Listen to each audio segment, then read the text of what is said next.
বিসমিল্লাহির রহমানির রহিম। আমরা দীর্ঘ প্রায় 1 মাস নাগাদ আমরা একটা যুদ্ধ দেখেছি, ইসরায়েল এবং আমেরিকা যৌথভাবে ইরানের বিরুদ্ধে।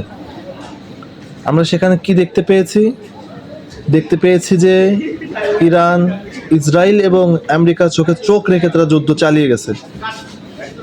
তারা শত্রুর কাছে বা ইহুদি নাসারাদের কাছে তারা হার স্বীকার করে না, তারা মৃত্যুকে আলিঙ্গন করে নিছে, কিন্তু তারা শত্রুকে তারা ভয় পায়নি বা শত্রুর কোনো কিছুতে তারা তোয়াক্কা না করে শত্রুর চোখে চোখ রেখে তারা যুদ্ধ করে গেছে।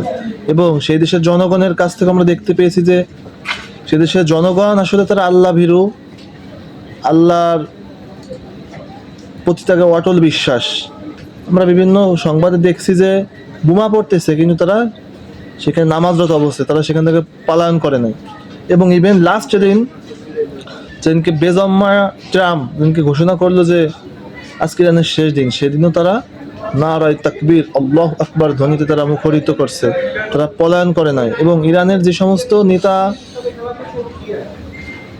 মারা গেছে, যারা জীবিত ছিল, তারা কিন্তু কেউ বাংকারে তারা পলায়ন করে নাই, তারা জনগণের সাথে একই পথে কাঁধে কাঁধ মিলে তারা রয়েছে। এবং জনগণ তাদের সক্রিয়ভাবে সাপোর্ট দিয়েছে। আমরা মারা যাবো, কিন্তু আমরা তাও ইহুদি নাসারাদের কাছে আমরা নত শিকার যাব না, কারণ মুসলিম জাতি বীরের জাতি, মুসলিম জাতি কখনো কাউকে ভয় পায় না।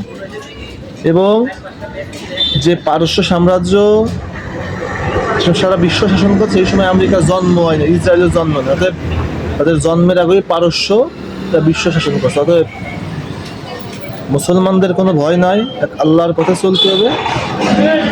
সমস্ত মুসলিম উম্মাহ জাগ্রত হয়ে হাতে হাত রেখে কাঁধে কাঁধ মিলে ইবনে আসাদের উপরে ঝাঁপাই পড়তে হবে, ইনশাল্লাহ বিজয় আমাদের।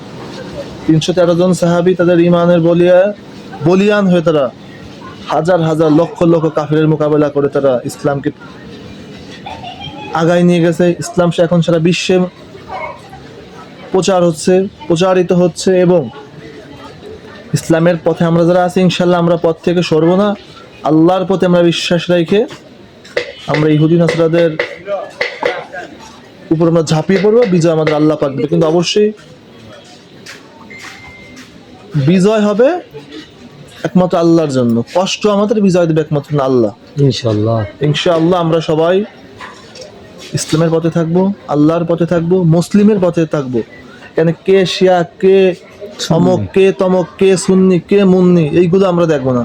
তার প্রথম পরিচয় সে একজন মুসলমান, সে একজন মুসলমান। মহানবী সাল্লাল্লাহু আলাইহি ওয়াসাল্লামের সময় দিনই প্রচার করছে, তখন ইসলামই ছিল। তখন সুন্নি, শিয়া, হানাফি, মাজাফি, শাফি, হাম্বলি এগুলো ছিল না। অতএব মুসলিমই কোরআন এক, আমরা কোরআনকে অনুসরণ করব, কোরআনের আলো আলোকিত আমরা নিজেদের আলোকিত করবে এবং নিজেকে। আচ্ছা, একটা বিষয়, এই যে যুদ্ধের যে পরিস্থিতিতে বর্তমানে যে যুদ্ধের 14 দিনের বিরতি দেওয়া হয়েছে, এতে কি বোঝা যায়? এখন 14 দিনের বিরতি যেহেতু হয়েছে, এই জায়গায় আমরা ইহুদি নাসারাদের কখনো বিশ্বাস করছি না। এবং আল্লাহ পাক কোরআনে বলছে যে তোমরা ইহুদি এবং নাসারাদের তোমরা বন্ধু বানায়ও না, যেটা আল্লাহ পাক নিষেধ করছে। অর্থাৎ ওদের সাথে আমাদের কোনো সম্পৃক্ততা নাই। 14 দিনে যেহেতু ওরা এখন পারতেছে না, এখন ওরা দেখতেছে যে মধ্যপ্রাচ্য ওরা কোন ঠাসা হয়ে গেছে।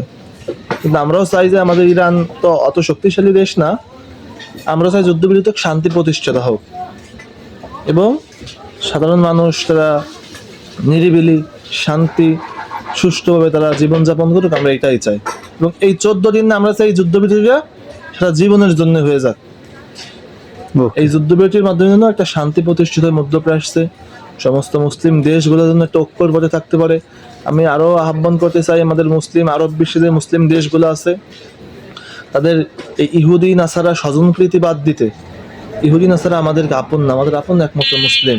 আপনারা আসুন, এগিয়ে আসুন, মুসলিম জাতির ঐক্যে কাজ করুন। পাকিস্তান আপনারা আফগান থেকে আপনাদের সৈন্য প্রত্যাহার করুন বা যুদ্ধ করতেছেন, এগুলো বাদ দিন। মুসলমান কাঁধে কাঁধ মিলিয়ে চলুন, ইনশাল্লাহ বিজয় আমাদের এবং আমরা এই বিশ্ব শাসন করবো ইনশাআল্লাহ।